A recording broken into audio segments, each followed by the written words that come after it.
আল্লাহ রাব্বুল আলামিন বলেন, ইযা নুদিয়া লিস-সালাতি মিন ইয়াউমিল জুমআ ফাসআউ ইলা যিকরিল্লাহি ওয়া যারুল বাই'আ। সূরা জুমআ আয়াত নাম্বার 9। আল্লাহ রাব্বুল আলামিন বলেন, ইযা নুদিয়া লিস-সালাতি মিন ইয়াউমিল জুমআ। এই বান্দারা, এই ইমানদার মুমিন মুসলমানরা, ইযা নুদিয়া লিস-সালাতি মিন ইয়াউমিল জুমআ, জুমার নামাজের যখন আযান হয়ে যাবে, ফাসআউ ইলা যিকরিল্লাহ, আল্লাহর জিকিরের দিকে তোমরা ধাবিত হও। এখানে জিকির দ্বারা জুমার নামাজকে বোঝানো হয়েছে। ফাসআউ ইলা যিকরিল্লাহ, জুমার নামাজের দিকে অর্থাৎ জুমার মসজিদের দিকে তোমরা ধাবিত হয়ে যাও। ফাসআউ ইলা যিকরিল্লাহ ওয়া যারুল বাই', তোমাদের যত কাজকর্ম আছে, বেচা কিনা, ব্যবসা বাণিজ্য, খেতে খামারের সকল কাজ তোমরা ছেড়ে দিবে, এগুলা তোমাদের জন্য আর বৈধ থাকবে না। তোমরা মসজিদের দিকে, জুমার নামাজের দিকে তোমরা ধাবিত হয়ে যাও। এখানে সূরা জুমার 9 নম্বর আয়াতের মধ্যে যে জিকির শব্দটা উল্লেখ করা হয়েছে, জিকির শব্দ দ্বারা জুমার নামাজকে বোঝানো হয়েছে। জিকির শব্দ দ্বারা আমাদের চাকরি নকরি, ব্যবসা বাণিজ্য, খেতে খামারে যে সমস্ত আমরা কাজ করি ওইগুলোকে বোঝানো হয়ে থাকে। তবে শর্ত হলো আল্লাহর আইন অনুযায়ী ব্যবসা করতে হবে।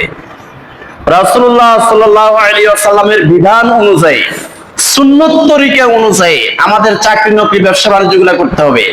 খেতে খামারের কাজগুলো যদি আমরা নবীর তরিকায় করি, রাসূল সাল্লাল্লাহু আলাইহি ওয়াসাল্লামের সুন্নত তরিকায় করে, তাহলে সেটাও ইবাদতে পরিগণ্য হবে, সেটাকেও জিকির হিসেবে উল্লেখ করা হয়েছে। আল্লাহ রাব্বুল আলামিন বলেন, ফাইজা কুদিয়াতিস সালাতু ফান্তাশিরু ফিল আরদ ওয়াবতাগু মিন ফাদলিল্লাহি ওয়াযকুরুল্লাহা কাসীরান লাআল্লাকুম তুফলিহুন।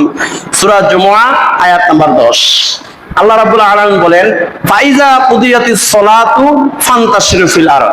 এ আমার বান্দারা, তোমাদের যখন নামাজ শেষ হয়ে যাবে আর বসে থাকবে না। নামাজের পরে অলসভাবে আর বসে থাকিও না। কি করো তোমরা? ফান্তাশিরু ফিল আরদ, জমিনে নেমে যাও। হয়তো খেতে খামারে কাজ করো, অথবা ব্যবসা বাণিজ্য করো, অথবা চাকরি নকরি করো।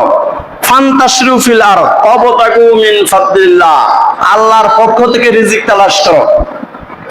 তুমি যদি ঘরে বসে থাকো, এমনি এমনিতে রিজিক এসে যাবে না। কি করতে হবে? ফান্তাশিরু ফিল আরদ, জমিনে নেমে যাও।